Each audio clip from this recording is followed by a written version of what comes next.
As part of the Tales from the Essay Library collaboration event, fellow video essayist Will Webb from Indie Tricks Film Reviews challenged me to make a video essay on a film of his choosing, Cat People. And I only have 5 minutes, so let's get started. Avoid radioactive mist and rain, which winds blowing south from the river. Check out these posters for the film. She was marked with the curse of those who slink and court and kill by night. To kiss her meant death by her own fangs and claws. The film is in black and white, but these posters put the main character, Irena, in sultry red and green. They tell us that this is a film about passion. You see, Irena is a Serbian immigrant who meets this American man, Oliver. They get married, but the marriage is never consummated because Irena believes that she's cursed, and that feeling any sort of arousal or desire will turn her into a panther. Here's one of its most famous scenes. Don't you want me to walk you home? No thanks, I'm a big girl now and I'm not afraid. Oh, good night. Good night. That woman walking is Alice. She's one of Oliver's co-workers, and they've been getting on very well. In fact, they'll eventually end up together. Alice can't see who, or what, is following her. Was it just the wind? You look as if you'd seen a ghost. Did you see it? So, what is this invisible threat? According to the dominant interpretation of the film, this scene shows Irena turning into a panther because she's jealous and possessive of her husband. But what if it's gay? Okay, hear me out. One of the main themes in Cat People is a fear of the cultural other. That could apply to a Serbian immigrant who doesn't always see eye to eye with her husband who's so American he buys apple pies multiple times in the film. Or it could apply to, as my Essay Library recommender put it, a prominent female character who just doesn't want to get married.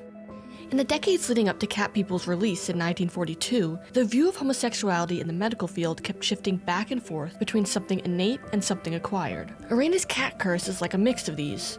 It's something that's in her blood, in her heritage, but it's dormant. It is awakened by desire. What's interesting is in multiple major scenes in which Irena transforms into a panther, when her desire is awakened, there aren't any men around. There's the scene where she stalks Alice, and another scene with just the two of them later on. Alice finds herself trapped in a pool with mysterious sounds and shadows surrounding her, and then Irena appears. Is she mad that Oliver loves Alice, or that Alice loves Oliver? There's actually a big difference between the two, and I'd argue that Alice's affections are far more upsetting to Irena than her own husband's. Why should she wish to harm you? Because I'm in love with her husband. Oh, my dear Miss Moore, the story grows more and more charming. Look, I'm not saying that Irena is outright in love with Alice, but she is much more drawn to her than any of the men in the film. Alice represents how Irena is supposed to be, normal and straight. In her obsession with the other woman and her desire to be normal, Irena is clearly wrestling with feelings she doesn't quite understand. But wait, her transformation is also triggered by kissing a man, a psychiatrist. Look at this. Does this look like passion to you? Could it be possible that this kiss is transformative because it forces her to confront what she doesn't feel? Look at that woman. Isn't she something? Looks like a cat. One of the most commonly cited scenes in queer readings of Cat People is when Irena is approached by a mysterious woman in a Serbian restaurant. If we're following the logic that the cat curse represents homosexuality, then this woman has clearly embraced that part of her, while Irena remains in denial. The woman says to her, Moja sestra. my sister. Here, there's a recognition of shared difference, and this recognition shakes Irena to her core. Here's what screenwriter DeWitt Bodine had to say about this moment. Some audience members read a lesbian meaning into the action. I was aware that could happen with the cafe scene, and Val got several letters after Cat People was released congratulating him for his boldness in introducing lesbianism to films in Hollywood. He was indignant when he called me to his office, demanding to know if I had deliberately written the scene with that meaning. I saved myself by saying, Val, if you write a scene between two strange women and one says to the other in a foreign language, my sister, you can bet your ass that there will be those who will say, ah, lesbians. Actually, I rather liked the insinuation and thought it added a neat bit of interpretation to the scene.